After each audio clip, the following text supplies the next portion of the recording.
Hello and welcome to my unboxing and first look at the Blood Angels Primarch Sanguinius's Scenic base. Although I did do an unboxing of the complete edition with the diorama base a good couple of months ago now, I finally received my own base after almost 9 weeks. Unfortunately, you can't get the base separately, which really does suck, and I was led to believe that you could get the base separately. I think you can get the base separately from Forge World from the 5th of May, from what I've heard. You can get it directly from the HQ or at events. So keep your eyes peeled if you were only able to get Sanguinius himself. Regardless to say, the way I purchased it separately was at the Horus Heresy Weekender event. You could buy it separately because they didn't have enough bases compared to the model himself. So that's why it cost me £45. So yeah, if you do manage to spot the base anywhere, it will cost you £45 separately. Sanguinius himself, right there, will cost you 80. You could for a time buy Sanguinius and his base for 125 from Forge World last week to pre-order. He's just arrived today for everybody else, but he is temporarily unavailable on stock, both him and him with his diorama base. Anyway, hope that all makes sense. Any questions, put it below. I thought I'd do another unboxing of my own Scenic base, just to give you a bit of an impression of what Sanguinius will look like once he's complete, now that I've got his, the other part of his model. £125 is a lot of money, especially when you compare him to all of the other models that also come with big bases. I'm thinking Corax comes with a big base, so does Angron. Corax has the wings, but undoubtedly Sanguinius's are more detailed. The thing is about his base is it doesn't just have a Space Marine or a couple of Space Marines on it. This Scenic base is in two boxes. Well, I know there's the main part of the base is in one, but it does have almost a full-sized demon on the base, with lots of spikes, lots of detail, and finally I'll be able to give him his left hand back. So as always, you get it here, a little guide to building resin model kits. It was checked on the 3rd of April, which was only 2 days ago. So that's how recent they've been pumping out these bases. If you check my Paladins video earlier on today as well, you will have seen that had been checked about a month ago, and they'd been sat on that, whereas this only in the last couple of days. So I'm really pleased that they've managed to make enough of these and post them out to everybody. This is the little instruction guide that you get. Sanguinius Scenic diorama base, often considered to be the greatest of his kin, Sanguinius is a peerless warrior, masterful strategist, and beloved hero of the Imperium. Among the Primarchs, there were few who would speak ill of him, and even grim features such as Perturabo and Ferrus Manus offering grudging praise of their winged brother. There you go. There are all the pieces. It looks like you get 26 pieces in total. There are none that are replicated. As you can see, you get about 10 pieces that are just about the demon. Look, you get this big demon here. Unfortunately, his hand is attached to the horn, so it really sucks that they've done this, and I'd much rather his hand be either attached to his arm or just some other way for them to have done this, because you have to magnetize that hand and the spare hand, and that spare hand is just, if you're transporting him around, it's just asking to be lost at some point. But anyway, that's what it will look like finished. Big base. So he slots in, and then you've got this extra bit that, again, it's probably best to magnetize it to keep him in his base. So that's the instruction guide. Very good instruction guide. Let's have a look at the parts themselves. So this is the big part of the base that's pre-made. I could just throw that in the recycling. So let's look at this in detail. You've got quite a few things going on here. This is quite slippery because of the release agent, but you can already see a shoulder pauldron there, some rock work, Wow, that's got a lot of releasing agent. It's quite sticky as well. You've got a Mark III iron armour helmet there. I can't see any... Oh, there it is. Yeah, there is a skull.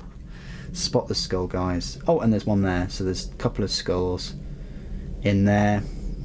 A little bit of detail on the stonework.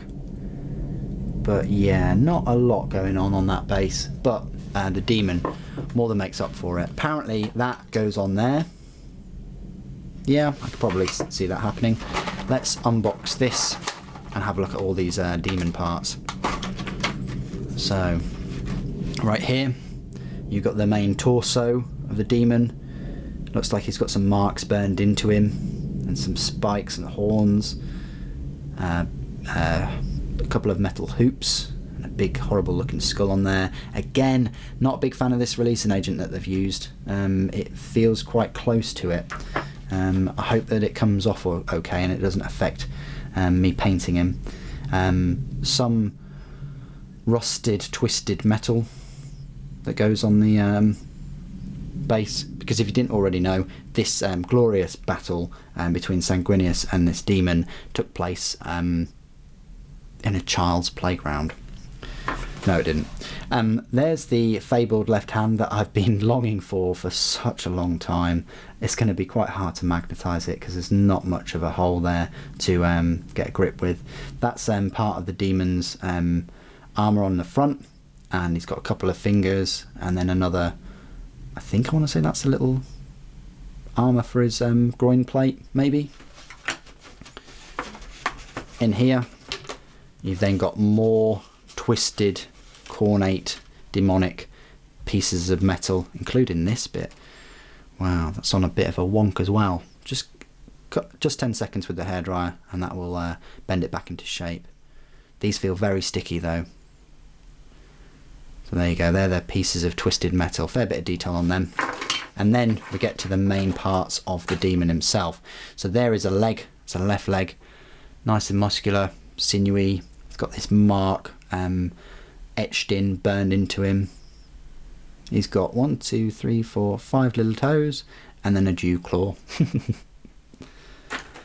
Got this left arm, it looks like, which, yeah, I'm sure he's got the 2 fingers that stick out from that, but it looks like a mouth more than anything. It's just covered in spikes, no appendages.